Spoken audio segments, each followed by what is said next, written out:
Good evening, everybody. Welcome to Mr. Wickins Reads, The Outlaw Varjak Paw by S.F. Said, illustrated by Dave McKeen.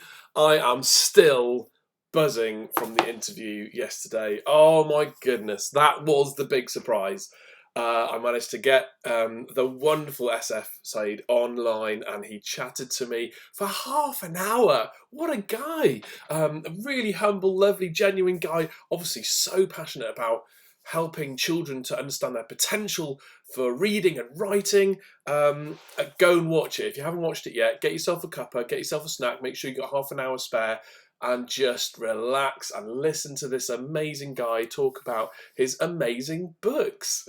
It was so lovely. It was one of the best moments of my life, honestly.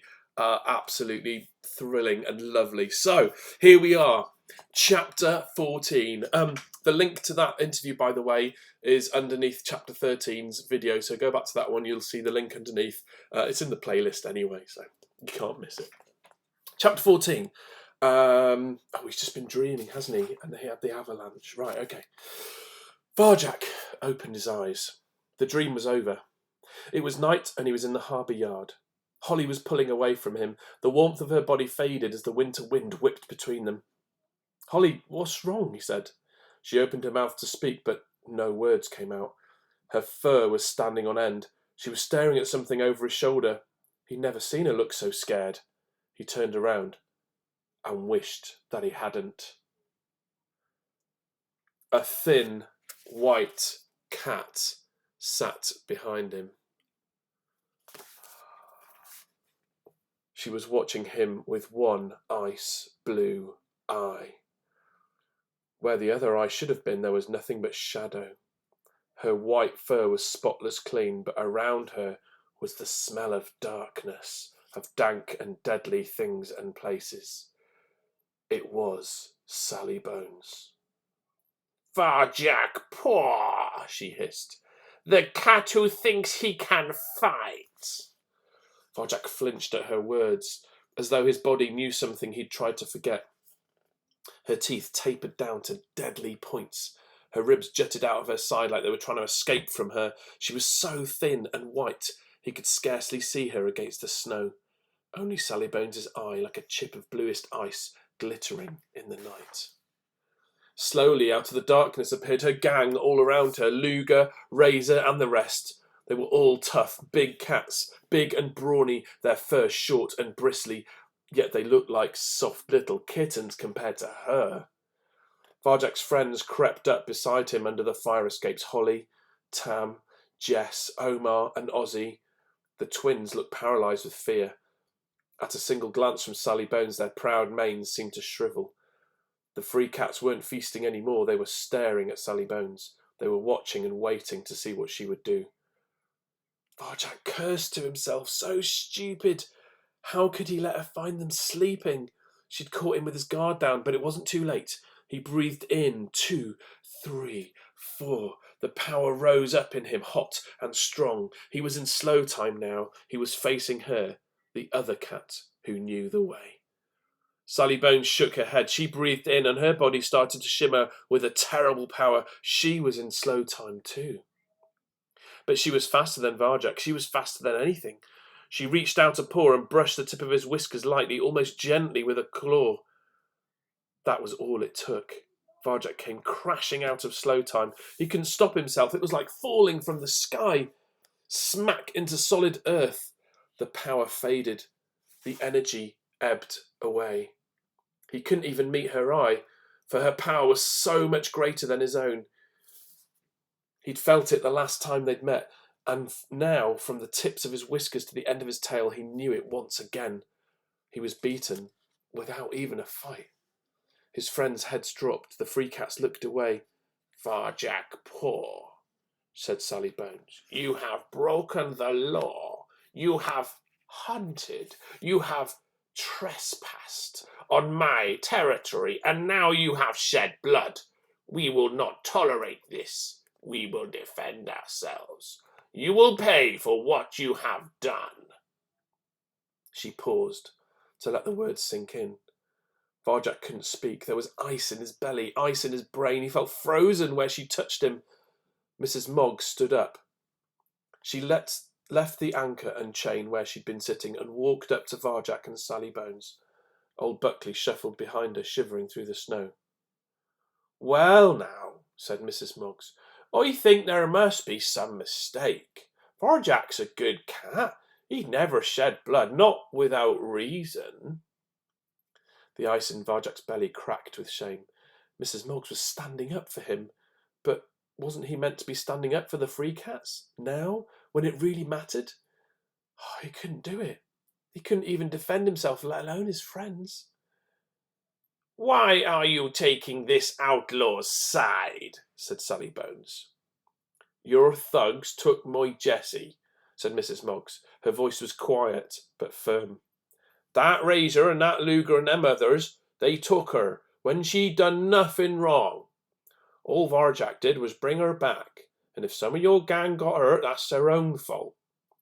Sally Bones gazed around the yard at the remains of the feast. "I see you've been eating fish. Have you forgotten the law? That food is for us, it's not for you." "That law's not fair," said Mrs. Moggs. "That law's no law at all." Behind her, old Buckley squirmed. She didn't mean it," he stuttered. "Please don't hurt her." Sally Bones ignored him. "If you break the law," she told Mrs. Moggs, "you get punished. What could be fairer than that?" She came right up to Mrs. Moggs and stared at the marmalade tabby with her ice blue eye. Mrs. Moggs stared right back. The moment stretched out, and still Sally Bones kept looking and looking deeper and deeper into Mrs. Moggs' eyes, and then at last she spoke. "I see what happened," said the thin white cat. "You got so carried away when Varjak brought Jessie back that you started getting ideas about feasting and being free, yes?" A smile flickered across Mrs. Moggs' face. "Yes," she said, "and I'm proud of it." "Then you will face justice too," said Sally Bones. She turned to her gang and snapped out her orders. "Luger, Razor, find every single lawbreaker in this place and prepare them for punishment." Varjak shuddered. Sally Bones's punishment, the ears and the tails. "Something wrong, Razor?" said Sally Bones. The tiger-striped tomcat hadn't moved.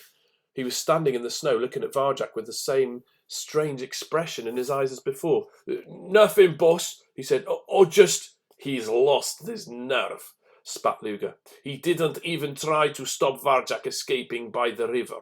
He just watched us get beaten." Sally Bones stalked up to Razor. Her white tail swished behind her like a whip. Razor's body pressed low into the snow. "No, boss, I can explain," he stammered. Sally Bones stared into his eyes, silent. After an endless moment, she shook her head. "You are no longer in my gang," she said. The air shimmered. There was a blur of white so fast Varjak barely even saw it. Razor howled. There was a fresh slash mark on his face, a bright red and raw, and Sally Bones was flicking the blood from her long white claws. Razor bolted, howling with pain. He fled up the stairs into the night. "Finish him at your leisure," said Sally Bones to Luger. "But first, round up the lawbreakers." "Yes, boss, it'll be a pleasure." "No!" cried Mrs. Moggs. "You got no right! Leave us alone!" But already Sally Bones's gang were moving among the free cats, pushing, shoving, herding them together. Varjak just watched. For all his skills, he felt powerless before the thin white cat. He looked at his friends. They were all powerless. Around the harbour yard, lights were going out in windows. The brown buildings were falling into darkness. Sally Bones leaned in close to Varjak, under the fire escapes as her gang went about their work. She spoke into his ear so no one else could hear her. Her breath was like frost. "Now tell me where you learned the way," she hissed. "Not another cat alive knows what you know." Varjak quivered. His whole body was shaking. I learnt it in Mesopotamia," he mumbled. "There is no Mesopotamia," said Sally Bones bitterly. "Tell me the truth." She looked deep into his eyes, like she'd looked at Mrs. Moggs and Razor. Varjak wanted to turn away, but he couldn't move. Her ice blue eye was burning into his brain. It felt like she was looking right inside him. probing his thoughts, seeing his secrets. She was opening him up, stripping him bare, layer by layer. He tried to resist, but she was so strong. She had him in a grip, and she was going deeper and deeper into his core. Varjak felt faint, ice in his belly, ice in his brain. Black spots danced before his eyes, filled his vision. It was as if Sally Bones was draining everything good and bright out of him. He could see nothing before him now but darkness. Cold fear clawed at his heart. Darkness and despair scratched at his eyes. The desire to give up and die. Yes, murmured Sally Bones. Give in to the darkness. Give up your dreams.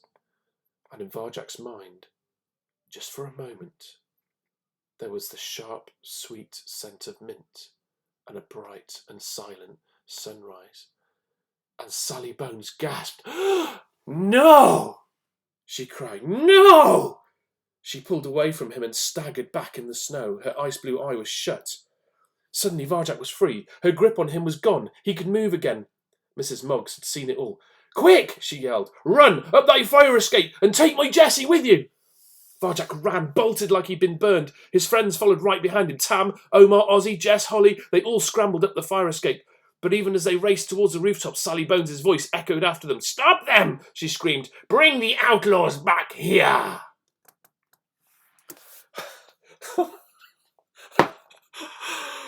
What happened there? What happened? The sharp, sweet scent of mint, and it made Sally Bones scared. Man, that's the end of chapter 14. So, chapter 15, the last one of the week. Tomorrow, are they going to catch them? What's going to happen? Tune in, 6:30 tomorrow night. And don't forget, go and watch the brilliant interview with the amazing SF Said. Thank you very much, and I'll see you all tomorrow night. Night-night.